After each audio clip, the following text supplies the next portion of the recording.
안녕하세요. 꿈이 있는 미래 박성환 목사입니다. 이 시간 하나님 나라의 완성 8단원 2과 교사지침서 강의를 진행하도록 하겠습니다. 먼저 2과의 제목을 한번 살펴보도록 하겠습니다. 2과의 제목은요, 빌립이 만난 내시입니다. 읽을 말씀은 사도행전 8장 26절에서 40절까지의 말씀인데요. 빌립은 예루살렘 교회 평신도 지도자 중 그 7명의 지도자 중에 한 명이었습니다. 빌립은 예루살렘 교회에서 핍박이 일어나자 사마리아 성으로 가게 되어집니다. 그리고 그곳에서 복음을 전해요. 사마리아 성에서 복음을 전할 때 정말 놀라운 일들이 벌어졌습니다. 더러운 귀신이 크게 소리를 지며 떠나가게 되어졌고 중풍병자와 못 걷는 사람들이 걷게 되었습니다. 이로 말미암아 사마리아 성에는요, 큰 기쁨이 임하게 돼요. 심지어 그 땅 가운데 마술사였던 시몬까지 예수님을 믿게 됐고 세례를 받게 됩니다. 빌립을 통해 사마리아 가운데 복음의 문이 열려지게 된 것입니다. 근데 그때 주의 사자 천사가 빌립에게 나타나서 일어나서 남쪽으로 향하여 예루살렘에서 가사로 내려가는 길까지 가라라고 명령을 합니다. 사마리아에서 사역을 하던 빌립에게 새로운 전도지로 가라는 명령이 내려진 것입니다. 그곳은 광야로 향하는 것이었는데요.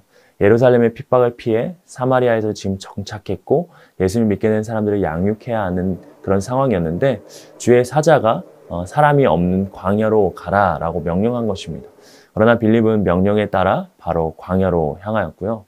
마침 그곳을 지나는 에디오피아 여왕 간다게의 모든 국고를 관리하는 내시를 만나게 됩니다. 이는 경제를 맡은 고위 관리였는데요.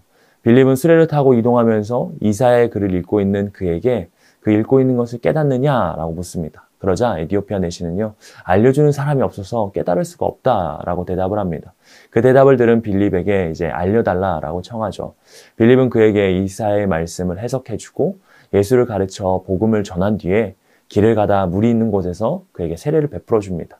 그런 다음 다시 주의 영을 따라 아소도에 가서 여러 성을 다니면서 복음을 전합니다. 빌립은 성령의 이끌림을 받아서 가는 곳곳마다 어디든지 간에 그곳에서 복음을 전하는 사람이었습니다.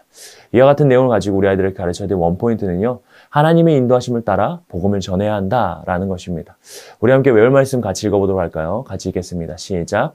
보내심을 받지 아니하면 어찌 전파하리요. 기록된 바 아름답도다. 좋은 소식을 전하는 자들의 발이여 함과 같으니라.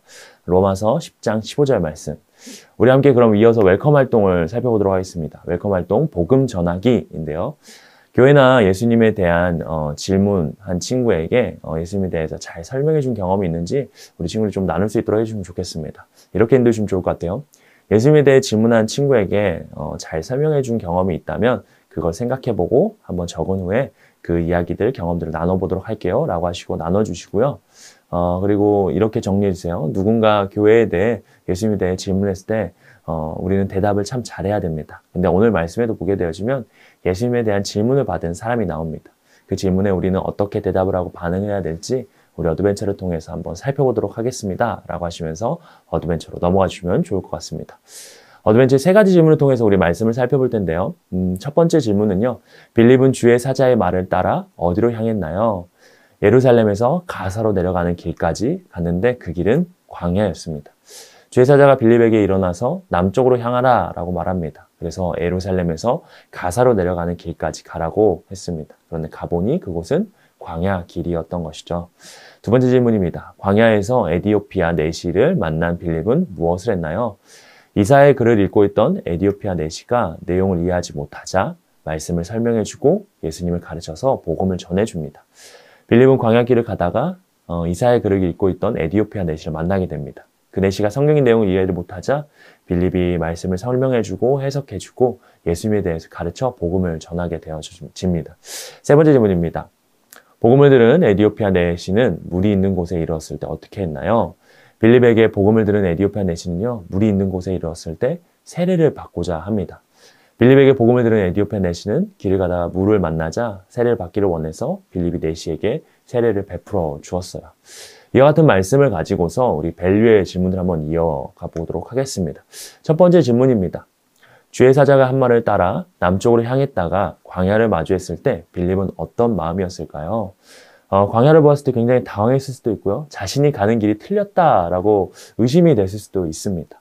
두 번째 질문입니다. 에디오피아 내시를 만나 복음을 전하고 그 내시가 세례까지 받는 모습을 보면서 빌립은 어떤 생각이 들었을까요? 광야를 마주했을 때는 당황했을 수 있지만 에디오피아 내시를 만나 복음을 전할 수 있었습니다. 그 내시가 빌립이 전한 소식을 듣고 복음을 듣고 세례를 받아 예수님 믿는 사람이 되었어요. 이를 보면서 빌립은요, 하나님의 인도하심에는 실수가 없다는 것을 깨달았을 겁니다. 또한 예수님의 복음을 어디에서든 전해야 한다라고 생각했을 거예요. 세 번째 질문인데요. 빌립처럼 하나님의 인도하심을 따라 어디서든 복음을 전하기 위해 어떤 노력이 필요할까요? 빌립처럼 하나님의 인도하심을 따라 복음을 전하기 위해 노력하면서 예수님을 전할 수 있는 용기를 달라라고 우리가 기도해야 됩니다. 또한 예수님의 복음을 명확하게 전할 수 있도록 우리 마음에 정리가 되어 있어야 합니다. 하나님의 인도하심을 따라 어디서든 복음을 전하기 위해 우리는 어떻게 해야 될지 우리 인커리지를 통해서 한번 실천해 보도록 할 텐데요. 마지막 인커리지 활동을 해보도록 하겠습니다. 인커리지 활동은요, 하나님의 백성은 하나님의 인도하심을 따라서 복음을 전해야 된다라는 것이에요. 그래서 우리가 있는 곳이 어디든지 간에 하나님의 인도하심이 있습니다. 그래서 거기에서 복음을 전하기 위한 계획을 세우고 우리가 한번 복음을 전해봤으면 좋겠는데요. 지금 우리가 어디 있든지 간에 하나님의 인도하심이 그곳에 있습니다. 그래서 한번 우리 친구들이 복음 전하기 위한 계획을 작성할 수 있도록 해주시고요. 그 계획을 따라서 어떻게 한 주 동안 복음을 전하면서 살아갈지 우리 선생님들께서 안내해 주시고, 그리고 전하고 나서의 그 느낀 점도 작성할 수 있도록 해주시면 좋을 것 같습니다. 그렇게 하시고 기도하시고 8단원 2과 공과를 마무리해 주시면 감사하겠습니다. 우리가 2과에서는요, 하나님의 인도하심을 따라 복음을 전해야 한다라는 것을 배웠습니다. 하나님의 인도하심을 따라서 우리는 어느 곳에 가서든지 하나님의 복음을 전하며 살아가야 되는 것입니다. 그렇게 우리가 복음을 전하며 살아가는 한 주가 되기를, 우리 선생님들, 우리 친구들 되기를 축복합니다. 이상으로 2과 교사지침서 강의를 마치도록 하겠습니다. 감사합니다.